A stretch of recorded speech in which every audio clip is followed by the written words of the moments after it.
আসসালামু আলাইকুম। শাশুড়ি মায়ের রেসিপি বেলে মাছ ও বোম্বাই মরিচ ভুনা আজকে দেখাচ্ছি আপনাদের। চলুন শুরু করা যাক। আমরা নিয়ে নিলাম ৩টে বেলে মাছ। যদি আমার কাছে মনে হচ্ছে এটা চাষের, নদীর না। তারপরেও কেটে কুটে বেছে ভালো করে ধুয়ে টুয়ে নেওয়া হলো। আমি আর রাজিয়া খালা ২ জন মিলে কাজটা করছিলাম। তো কড়াইতে তেল নিয়ে নিলাম। তেলটা বেশ একটু গরম হয়ে গেলে যথারীতি যেভাবে আমরা রান্না পেঁয়াজ দিয়ে দিই। পেঁয়াজটা আমাদের ভাজতে হয়। তো ভাজতে ভাজতে একদম যে কড়া ভাজা হবে তা না, এর মাঝখানে আমরা চামচ হারিয়ে ফেলেছিলাম। তো একটা চামচ খুঁজে পেলাম। একটু আদা আর একটু রসুন দিয়ে নিলাম। তো আদা রসুনের একটা কাঁচা কাঁচা গন্ধ করে, সেজন্য একটু ভেজে ভেজে নিলাম। যেহেতু পেঁয়াজটা আদা ভাজা হয়েছিল, তো আদা বাটার সাথে আর রসুন বাটার সাথে পেঁয়াজটাও বেশ একটু ভাজা ভাজা হয়ে গেল। তারপরে একটু পানি দিলাম, কারণ এত ফেনা হয়ে যায়। সবসময় দেখেন আদা রসুন যদি পেঁয়াজের মধ্যে ভাজা হয় একটু ফেনা ফেনা হয়ে যায়। বাংলাদেশে সবাই এটাকে বাইলা মাছ বলে, কিন্তু উনি বলতেন বেলে মাছ। আর এই মাছের পেটে যে ডিম থাকতো ওনার খুব পছন্দ ছিল। ওনাকে খুশি করার জন্য বেলে মাছ রান্না করতাম। এরপরে দিয়ে দেবো একটু মরিচ, বেশি করে দেবো।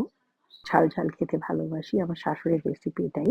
উনি একটু বেশ ঝাল ঝাল খেতে পছন্দ করতেন। তারপর একটু হলুদ দেওয়া হলো। জিরে ধনে কিন্তু আমরা দেবো না।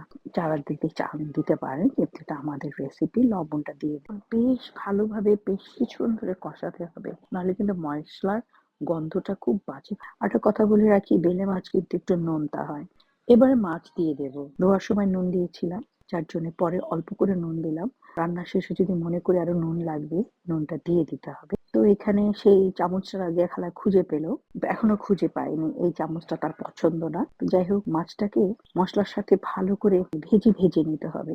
মশলা দিয়ে তেলের মধ্যে মাখো মাখো করে ভেজে ভেজে নেওয়া। তো আমরা একটুখানি ঢেকে রাখলাম। ঢেকে রাখলে মাছের যে এক্সট্রা পানিটা ছিল ওটা বার হয়ে গেল। আর মাছটা কিন্তু ভিতরে একটু বেশ একটু ময়েস্ট হয়ে গেছে ভিতরটা। এই যে রাজিয়া খালা তার প্রিয় চামচটা খুঁজে পেয়েছে অবশেষে। তো এই চামচটা দিয়ে সে খুব এক্সপার্ট হাতে মাছ নাড়াচ্ছিল। তো এই যে মাছটাকে কিন্তু বেশ ভালোভাবে একটু ভাজা ভাজা করে নিতে হবে, যাতে একটু তলাটা ধরে ধরে যায়। ভাজা ভাজা হয়ে গেলে বেশ একটু পানি দিয়ে দিলাম আমরা। আর একটা মজার জিনিস আমার শাশুড়ি শিখিয়েছিল, পানি দেওয়ার পরে চামচ দিয়ে মাছকে না নেড়ে এইভাবে কড়াইটা ঘোরাতে হয়। তারপরে পানিটা একটু ভালো করে ফুটে উঠলে একটু ঢেকে দিলাম।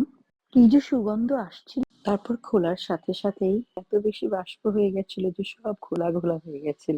এখন আসল কাজটা, বোম্বাই মরিচের মুখটা কেটে দিতে হবে। কেটে দিয়ে বোম্বাই মরিচটা দিয়ে দিতে হবে। এরপর দিয়ে দিলাম বেশ কিছুটা ধনেপাতা। আর হয়ে গেল আমার শাশুড়ির হাতের রান্না সেরা রেসিপি, বেলে মাছ বোম্বাই মরিচ ভুনা। আমি আসলে রান্নার ব্লগ কখনো করি না। মা শাশুড়ির রেসিপি যখন রান্না করি তখনই ব্লগটা করি। আল্লাহ হাফেজ।